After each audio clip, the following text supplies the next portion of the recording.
नमस्कार दोस्तों, कैसे हैं आप? आई होप आप अच्छे होंगे। आज की इस वीडियो में हम कार्तिकेयपुर राजवंश के जो शासक हुए, उनके बारे में पढ़ेंगे। पिछली वीडियो में हमने इसके बारे में एक फ्लो चार्ट के माध्यम से देखा था कि कार्तिकेयपुर जो राजवंश था, इसका संस्थापक कौन था, इसमें कितने परिवार हुए, इसके बारे में हमने देखा था। आज हम डिटेल में इसके बारे में पढ़ेंगे। तो आइए वीडियो को स्टार्ट करते हैं। कार्तिकेयपुर जो राजवंश है, इसे कत्यूरी राजवंश भी कहते हैं। इसका जो संस्थापक है वो बसंत देव है। बसंत देव की पत्नी का नाम राजनारायणी था। लोक गाथाओं में बसंत देव को वसुदेव के नाम से भी जाना जाता है। बसंत देव ने स्वयं को महाराजा धीराज और परमेश्वर की उपाधि से धारण किया। जोशीमठ में बसंत देव ने नरसिंह मंदिर का निर्माण किया और इसके बाद जो प्रथम परिवार उभर कर आया इस वंश का, वह था खरपर देव का। खरपर देव ने प्रथम परिवार का जो खरपर देव को संस्थापक कहा जाता है। इसकी पत्नी का नाम कल्याणी देवी था और इसके बारे में ज़्यादा कुछ जानकारी नहीं है। इसके बाद अधिराज देव, जिसे कल्याण राज देव भी कहते हैं, और इसकी पत्नी का नाम लद्धा देवी था। इसकी जानकारी हमें भूदेव के अभिलेख से प्राप्त होती है। फिर त्रिभुवन राजदेव, जो कि इस परिवार का अंतिम राजा था, जिस जो किरातों के साथ संधि करी इसने। इसी के शासनकाल में बंगाल के पाल शासक धर्मपाल ने इससे आक्रमण किया और धर्मपाल पराजित हुआ। इसने व्याघ्रेश्वर देवता के मंदिर बनाने के लिए भूमि को भी दान दी। तो एक दानी राजा इसे कह सकते हैं और इसकी जानकारी हमें नालंदा अभिलेख से प्राप्त होती है। तो गाइस, जो कत्यूरी वंश का द्वितीय परिवार था, इस परिवार का जो संस्थापक था वह निम्बर देव था। इसे यहाँ से थोड़ा निम्बर वंश भी कहते हैं इसको, और इसे शत्रुहंता भी कहा जाता है निम्बर देव को, क्योंकि ये शत्रुओं को विनाश करता था, एक प्रतापी राजा था। इसी वजह से शैव धर्म का अनुयायी था। पालों से इसने संधि की थी और राज्य का एकीकरण किया। अगर राज्य का एकीकरण किस राजा ने किया ये आया है, तो आप लिख सकते हैं सीधे निम्बर देव। और पूरे उत्तराखंड का एकीकरण किसने किया ये आएगा, तो आप लिखेंगे वहाँ पे ईष्टगण लिखेंगे। जागेश्वर मंदिर अल्मोड़ा का निर्माण भी इसी निम्बर देव ने किया।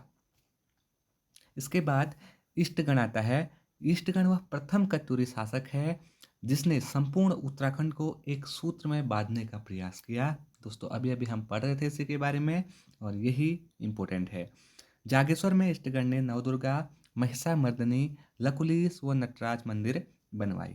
इसके बाद का राजा जो ललितसुर देव है, यह इस वंश का सबसे प्रतापी शासक है।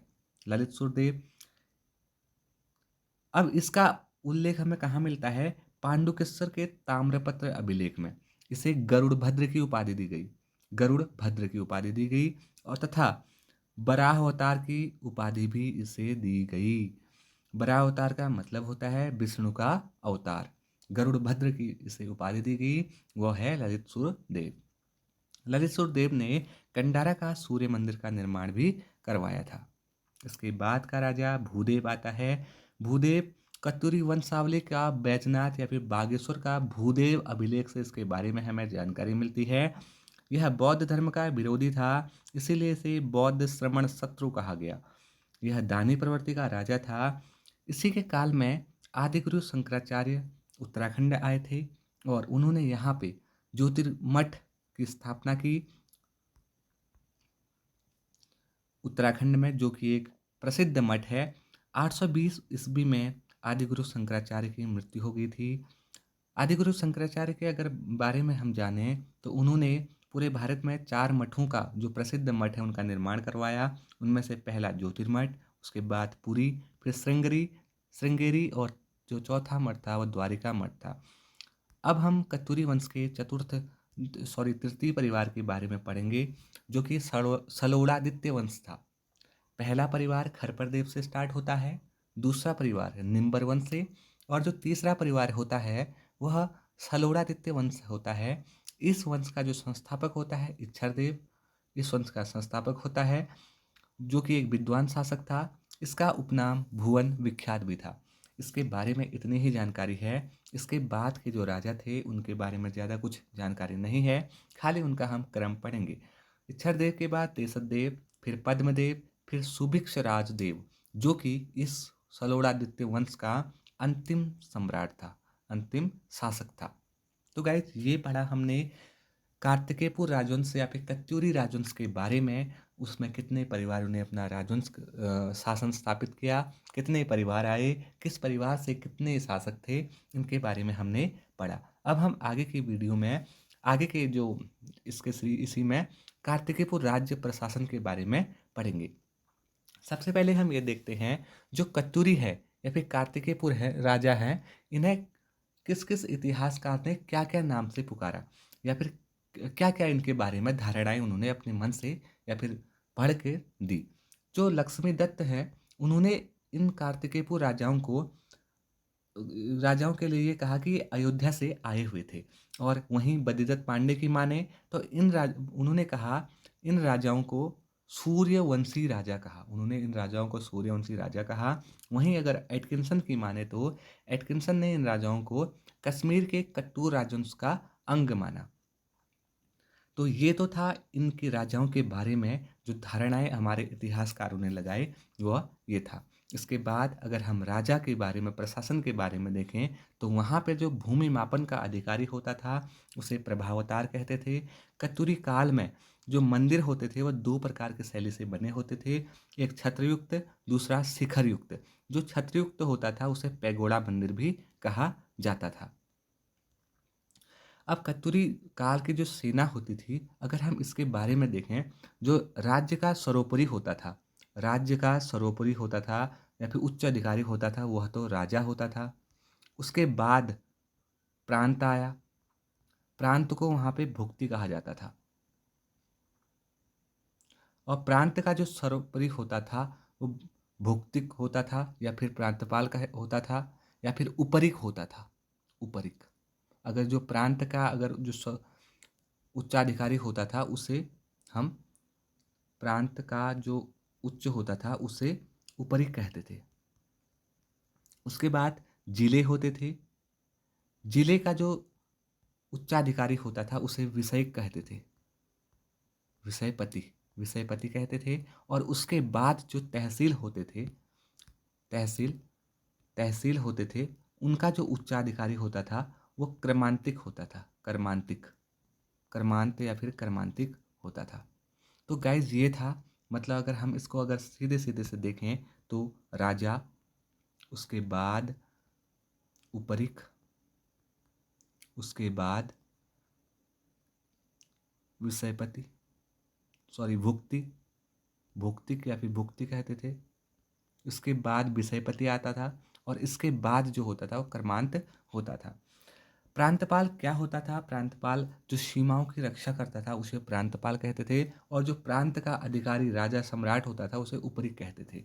घट्टपाल होता था वो मंदिरों की रक्षा के लिए बनाए जाते थे। वर्मपाल होते थे व्यक्तियों पर जो निगरानी रखते थे। नरपति अगर की बात करें तो नदी घाटियों पर जो आगमन की सुविधा होती थी और कर वसूलने की जो अधिकारी होता था उसे नरपति कहते थे। जैसे मैंने बताया, प्रांत को वहाँ पे भुक्ति कहते थे और प्रांत के अधिकारी को उपरिक कहते थे। वहीं अगर प्रांत के बाद जिले आते थे, जिलों को विषय कहते थे, और उसका जो अधिकारी होता था उसे विषय पति कहते थे। तहसील स्तर की जो प्रशासनिक इकाई होती थी उसे क्रमांत कहते थे। राजकुमारों के लिए एक उपाधि थी वहाँ पे, रजवार, जैसे आपने सुना होगा रामू रजवार, इस टाइप के जो कहानी कथाएं हैं जो जागर में सुनाए जाते हैं, तो इन्हीं राजकुमारों को रजवार कहा जाता था। अगर कार्तिकेयपुर राजवंश की जो सेनाओं को देखें तो ये सेनाएं चार भागों में विभाजित थी। पहला जो पदांतिक होता था, पदांतिक मतलब जो पैदल चलते थे, उसका नायक गोलमिक होता था। उसके बाद अश्वरोही होते थे जो घोड़ों पर चलते थे, उसका नायक अश्वबलाधिकृत होता था। जो तीसरे गजारोही होते थे उसका नायक हस्ती बलाधिकृत होता था। और चौथा होता था उष्टारोही होते थे, उसका नायक उष्ट्र बलाधिकृत होते थे। इन सभी सेनाओं का जो सेनापति होता था वह हस्ती बलाधिकृत होता था। जो हाथियों का जो नायक होता था वही इन सभी सेनाओं का प्रमुख होता था।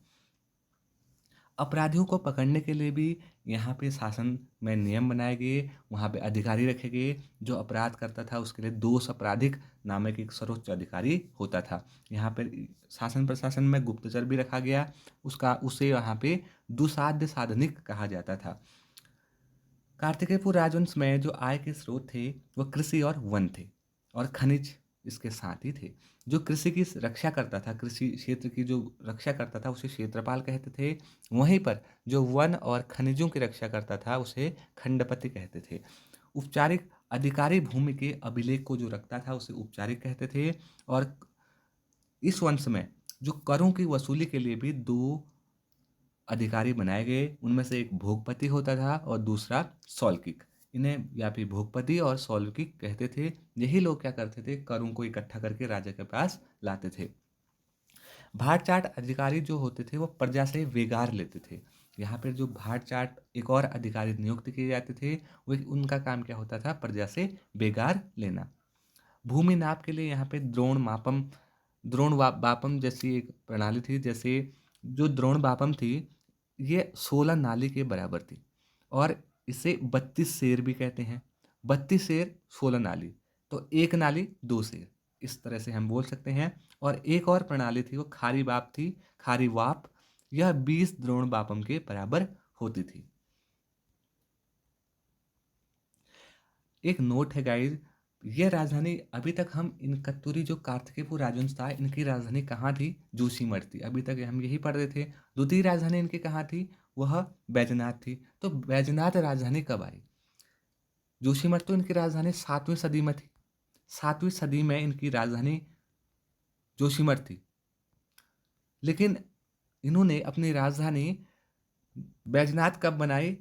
तो वह है 1000 सदी में। 1000 सदी में इन्होंने अपनी राजधानी, 1000 ईस्वी में अपनी राजधानी कहाँ पे बनाई? 1000 सदी में की बात करें, इनकी राजधानी बैजनाथ में इन्होंने स्थानांतरित करी। इसके बाद हमने अभी तक सुपिक्ष राजदेव के बारे में पढ़ा। सुपिक्ष राजदेव कौन था? वह सलोरादित्य वंश का अंतिम शासक था। उसके बाद भी और राजा हुए, उनके वंशज आए सुभिक्ष राजदेव के, लेकिन वह वंशज इतने प्रबल शासक नहीं हो पाए। कुछ ही महीनों तक, कुछ ही साल तक रहे, उनके बारे में ज़्यादा कुछ जानकारी नहीं मिली। तो हमने जो सलोरादित्य वंश था उसी का जो अंतिम सम्राट सुभिक्ष राजदेव को माना। उसके बाद उसके वंशज हुए, वह नरसिंह हुआ। नरसिंह के बारे में ज़्यादा कुछ उल्लेख है नहीं। तो उसके बाद प्रीतम देव आए। प्रीतम देव के बारे में थोड़ी जानकारी है। प्रीतम देव ने पिथौरागढ़ की स्थापना करी, इसीलिए इन्हें प्रीतमपाल, पृथ्वी शाही और पिथौरा शाही नाम से संबोधित किया गया। इनकी पत्नी का नाम जिया रानी है। जिया रानी के बारे में आप लोग जानते हैं, उन्हें उत्तराखंड की लक्ष्मीबाई कहा जाता है। और कत्यूरी की कुल देवी यही जिया रानी बाद में बनी। यही जिया रानी बाद में कत्यूरियों की कुल देवी बनी। इसके बाद धामदेव आए। धामदेव के पुत्र का नाम मालूशाही। इसके बारे में आप जानते हैं, जो राजूला मालूशाही की जो प्रेम कथा है, इन्हीं मालूशाही के बारे में है। वो मालूशाही धामदेव का पुत्र था। तो आपको ये याद रखना होगा, मालूशाही किसका पुत्र था। अगर पेपर में आ गया तो आप आसानी से याद रख सकते हैं कि धामदेव का पुत्र था, जो कि कत्तूरी शासक था। कत्तूरी वंश का स्वर्णकाल इसी धामदेव के काल को कहा जाता है। सबसे अधिक धार्मिक राजा था। वंशावली में इसे दूल्हा राजा कहा गया और जागर में दूल्हा शाही नाम से जाना जाता है। इसने बिजनौर में धामपुर नगर बसाया। इसके बाद हम अंतिम राजा, जो कि कत्तूरी शासन का अंतिम राजा के बारे में पढ़ें, तो वह था ब्रह्मदेव या फिर बीरमदेव। यह एक अत्याचारी शासक था। गाइज, होता क्या है, जब कोई राजशाही या फिर राजवंश स्थापित होता है, वहाँ से शुरू होते होते उसका अंत कहाँ पे होता है? जब राजा कुछ गलत काम करता है, अत्याचार करने लग जाता है प्रजा पर, या फिर निरंकुश हो जाता है, तो या फिर गलत काम करने लग जाता है, तभी से उस वंश का समाप्त होना निश्चित हो जाता है। तो यही ब्रह्मदेव की गलती थी। जो ब्रह्मदेव था या फिर वीरमदेव कहते हैं, यह एक अत्याचारी शासक हो गया था। इसने अपनी मामी तिलोत्तमा देवी से जबरन शादी की, यही इसके पतन का कारण बनी। इसने कितनी गलती करी देखो। तिलोत्तमा देवी इसकी मामी थी, मामी से इसने शादी कर ली और यहीं से इसका पतन शुरू हो गया, क्योंकि गलत काम कर लिया इसने। इसने कंधे पर पालकी बांधने की प्रथा चलाई। अब जो अत्याचारी शासक था उसको कुछ अच्छा काम तो करना नहीं आया, उसने यही काम किए, फालतू के जो काम नहीं करने चाहिए वो उसने शुरू किए। तो यहीं से कत्यूरी वंश का समापन शुरू हुआ। अब हम इसको एक मैप से देखेंगे। जो एक कत्यूरी वंश था, ब्रह्मदेव के बाद हम यहाँ पर इसको मैप में देखते हैं। जो ये है उत्तराखंड का मैप, अगर आपको दिख रहा है। इसके पश्चिम में हिमाचल प्रदेश का सिरमौर है। यहाँ देखिए गाइज, ये सिरमौर है, यहाँ पर शासक जो है अभी देवपाल है। देवपाल यहाँ पे शासक होता है।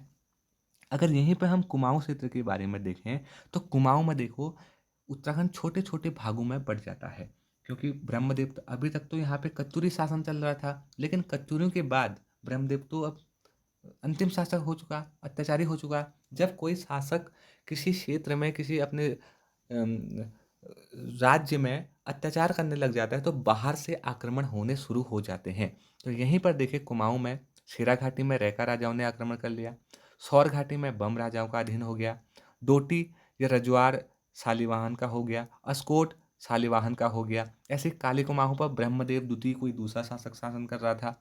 और पाली पछाऊ में एक अशांति देव नामक शासक ने शासन स्थापित किया पाली पछाऊ में। जोशीमठ का एरिया पहले बसंत देव का था, और यहाँ पे जो अल्मोड़ा का क्षेत्र है ये 12 मंडल वाला क्षेत्र है। अब देखिए गाइज, इस मैप में देखिए जो सिरमौर वाला क्षेत्र है यहाँ पर नसरुद्दीन महमूद आक्रमण करने लग जाता है 1254। क्यों? क्योंकि वह क्या था, गुलाम वंश के बाद जो नसरुद्दीन महमूद को रखा गया शासक बनाया गया, उसने एक अटैक करने शुरू कर दिया। कहाँ पे? सिरमौर पर। और वहीं जब बलबन शासक बना उसने भी सिरमौर पर अटैक किया। सिरमौर का शासक कौन था? देवपाल। तो इस तरह से बाहरी आक्रमण उत्तराखंड में होने शुरू हो गए। तो क्या हुआ, कुमाऊं में जो ये पाली पछाऊ वाला राज्य था यहाँ पे अशांति देव ने अपना शासन स्थापित कर लिया, और कत्यूरियों का यहीं से मध्यकाल वाला इतिहास शुरू हो जाता है। यहीं पे ब्रह्मदेव की समाप्ति हो जाती है। फिर आगे यहाँ से दो राजवंश उभर कर आते हैं, एक चंद राजवंश जो कि कुमाऊं में, और गढ़वाल में परमार राजवंश उभर कर आते हैं। ब्रह्मदेव या फिर बीरमदेव के बाद कुमाऊं में देखें तो जैसे मैंने अभी आपको बताया, काली कुमाऊं में ब्रह्मदेव का स्कोट, डोटी, सोरघाटी, सिरा घाटी इस तरह से यहाँ पे हो गया। उसके बाद उत्तराखंड पूरी तरह से बिखर गया, यहाँ पे बाहरी आक्रमण होने लग गए। अशोकचंद ने उत्तराखंड में 1191 में आक्रमण किया, वो भी कुमाऊं क्षेत्र में। इसके बारे में जो हमें जानकारी मिलती है वो त्रिशूल अभिलेख और गोपेश्वर के त्रिशूल अभिलेख से मिलती है, और बाड़ाहाट अभिलेख से हमें इसके बारे में जानकारी मिलती है कि अशोकचंद ने उत्तराखंड में आक्रमण किया था, वो भी कहाँ पे? कुमाऊं क्षेत्र में। उसके बाद क्रौचल देव होता है, ये भी एक डोटी का शासक होता है। इसने भी 1223 में उत्तराखंड में आक्रमण किया था कुमाऊं क्षेत्र में। उसी तरह नागमल्ल भी होता है, वह भी डोटी शासक मल्ल शासक होता है। उसने भी 1234 में उत्तराखंड में आक्रमण किया था कुमाऊं क्षेत्र में। नसरुद्दीन और बलबन के आक्रमण को मैंने आपको अभी बताया, जो सिरमौर में आक्रमण किया था इन्होंने, जो कि गुलाम वंश के बलबन जो कि बलबनी वंश का था, और नसरुद्दीन जो कि गुलाम वंश से संबंधित था, दिल्ली सल्तनत के जो राजा थे। उसके बाद जो छठा आक्रमण उत्तराखंड में हुआ वह तैमूर लंग से हुआ 1398 में। यहाँ पर तैमूर लंग ने हरिद्वार और सिरमौर पर आक्रमण किया। तब सिरमौर का राजा रतनसेन हो गया था, और हरिद्वार में अमरदेव पुंडीर की जो पुत्री थी जिया रानी, इनका शासन था। हरिद्वार में अमरदेव का शासन था, इन्हीं की पुत्री जिया रानी थी। जिया रानी की शादी कहाँ हुई थी? प्रीतम शाह से, जो कि पिथौरागढ़ था।